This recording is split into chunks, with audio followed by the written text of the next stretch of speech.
The unemployment rate was released at 8:30 Eastern Time. That's 5:30 this morning, and the unemployment rate was unchanged at 3.7%. So, if you want to read more about this, you can go to the Employment Situation Summary by the Bureau of Labor Statistics. What happened on that release? The S&P immediately dropped at 5:30 this morning. Immediately tanked. You could have bought into the S&P at 5:30 on the bad news. Why did it go down? The estimate was 3.8%, and good news is bad news. So the good news is the unemployment rate was not as bad as was projected. But for the stock market, that's the bad news because we were expecting to see higher numbers of unemployment, which would mean the Fed's doing its job and creating a higher unemployment, but that's not what's really happening.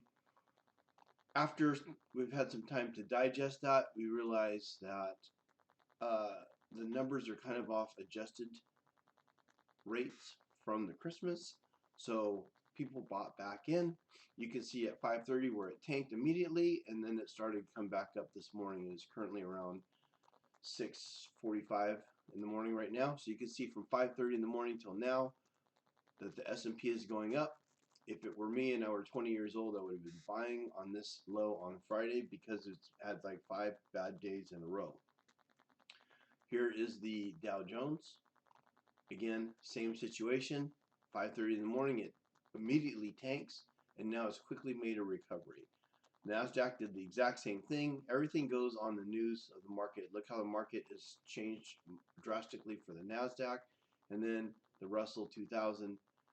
Again, all of the indicators immediately dropped at 5:30 in this morning, and then minutes later started to climb right back up. All right, so good news, bad news. Good news, unemployment's lower than expected. Bad news is for the stock market to show that the Fed's raising of rates are actually working. The rates would be going up higher. All right, so I just doing a quick release on why the market was down at 5:30 this morning, and you can see that it's made a little bit of a comeback, and I don't think it means a lot. There's a lot more news coming up with the CPI report due, and then the budget still has to get resolved this month.